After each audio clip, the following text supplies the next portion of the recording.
नमस्ते. मी अजित शिंदे, सहाय्यक वन संरक्षक सोलापूर.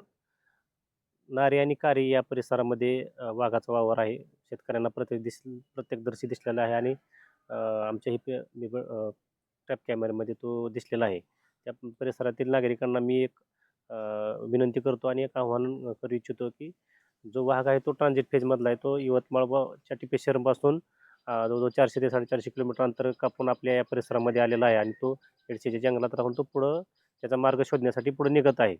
तर या आपल्या परिसरामध्ये वाघ असताना शेतकऱ्यांनी एवढी काळजी घेतली पाहिजे, की लोकांनी गर्दी नाही केली पाहिजे. त्या वाघाच्या परिसरामध्ये जवळ गेलं नाही पाहिजे. वाघावरती हल्ला करणं, काठीने मारणं, दगड मारणे किंवा इतर कुठल्याही प्रकारे त्याला अडवणं आणि त्याच्या परिसरात अडथळा निर्माण करणं अशा गोष्टी न करता तो नैसर्गिकरित्या आलेला आहे. तर त्या मार्गाने तो त्याच्या मार्गाने तो निघून जात आहे. तर त्याला कुठलाही अडथळा करू नये. तसेच शेतकऱ्यांनी पाणी जर धरायला जात असतील तर त्यांनी एक दोघांनी किंवा तिघांनी एकत्र जावं, गाणी वाजवावीत आणि आवाज करावा, जेणेकरून तो वाघ सावध होईल आणि आपल्याकडे कुठलेही येणार नाही आणि आपल्याकडे कुठले अनुचित प्रकार आपल्याकडं घडणार नाहीत.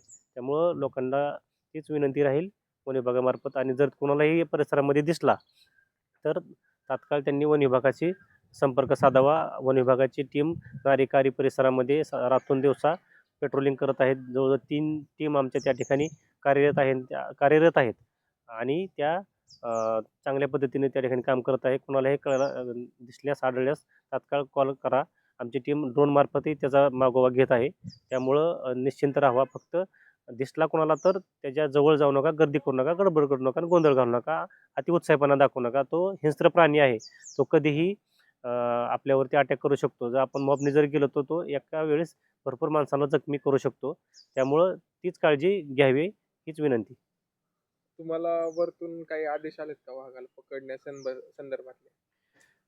सध्या वरिष्ठ स्तरावरती माननीय उपवनसंरक्षक सोलापूर आणि विभागीय वनाधिकारी धाराशिव यांच्यामार्फत एक कमिटी स्थापन करून त्याच्यामध्ये NGOचे सदस्य असतात, वाईल्डलाईफ वॉर्डन असतात आणि इतर सदस्य यांची NTCAच्या गाईडलाईननुसार कमिटी स्थापन करून त्या कमिटीची काल मीटिंग झालेली आहे आणि त्याच्यामध्ये पॉझिटिव्हली त्या ठिकाणी वरिष्ठ कार्यालयाला प्रस्ताव त्या ठिकाणी पाठवण्यात आलेला आहे.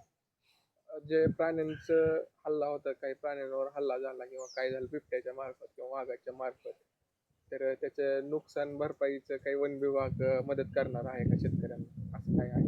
हो, शासनाने जी आर काढलेले आहेत आणि त्या जी आरनुसार आपण पशुधन नुकसान भरपाई झाली, शेळी, मेंढी, गाई, म्हैस कुठली जरी वन्य प्राणीने मारले तर त्याला आपण तात्काळ नुकसान भरपाई त्या ठिकाणी शासनाच्या जी आर प्रमाणे देत असतो.